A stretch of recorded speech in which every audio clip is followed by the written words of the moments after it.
तो चैप्टर 1 में हमें बताया जाता है कि एक बंदा होता है जो वो कहीं बड़ी तेज़ी से भाग रहा होता है, उसके पीछे कोई लगा होता है।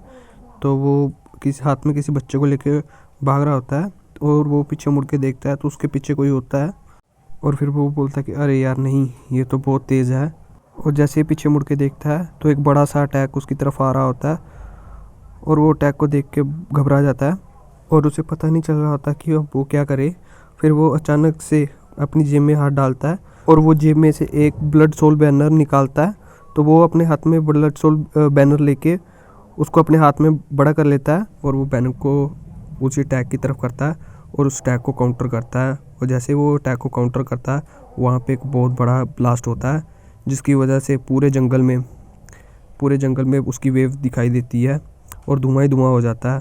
और जैसे ही धुआं हटता है और धुएं में से एक आदमी बाहर आ रहा होता है और वो कह रहा होता है, और फिर ये बंदा कहता है कि यिनहान, तुम बहुत तेज़ भागते हो, अगर तुम इस बच्चे को मुझे दे देते हो तो मैं तुम्हारी जान बख्श देता हूँ। और फिर हमें अगले सीन में बताया जाता है और जुनहान कह रहा होता है कि मैं शांति से मर जाऊँगा अगर यह बच्चा तुम्हारे हाथों में चला गया। और फिर हमें बताया जाता है कि जुनहान वो बच्चा देखते हुए सोच रहा होता है कि अगर इस बच्चे का अब मैं क्या करूं। और फिर वो अपने उसी बच्चे को ठीक से लपेट रहा होता है और फिर वो एक हाथ में बच्चे को लेता है और फिर वही बच्चे को बड़ी तेज़ी से घुमाकर माउंटेन की तरफ फेंक देता है और माउंटेन की तरफ फेंकते हुए कह रहा होता है, मगर मैं ऐसे बच्चे को तुम्हें दूंगा नहीं। और फिर हमें बताया जाता है कि उसने बहुत तेज़ी से बच्चे को वहाँ पे फेंका होता है और हमें बच्चे का सीन बताया जाता है जो कि बड़ी तेज़ी से माउंटेन के उस पार जा रहा होता है और वो बच्चे को देखता है। फिर हमें अगले सीन में बताया जाता है कि शियून गुस्से में आकर चिल्लाकर बोल रहा होता है, क्या तुम अपना दिमाग खो चुके हो, वो चैनगन माउंटेन है। फिर शियून बोल रहा होता है, ऐसा लगता है कि तुम्हें चैनगन माउंटेन का एक बार दौरा करना होगा जो कि 4 मेजर सेट में से एक है।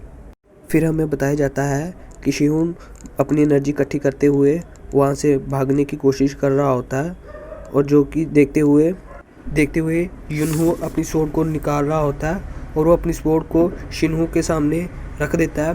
और फिर हमें बताया जाता है और युनहू कहता है कि अगर तुम्हें यहाँ से आगे जाना है तो मुझे मारकर आगे जाना पड़ेगा। फिर शिनहू गुस्से में आकर बोल रहा होता है कि अब तुम मरो।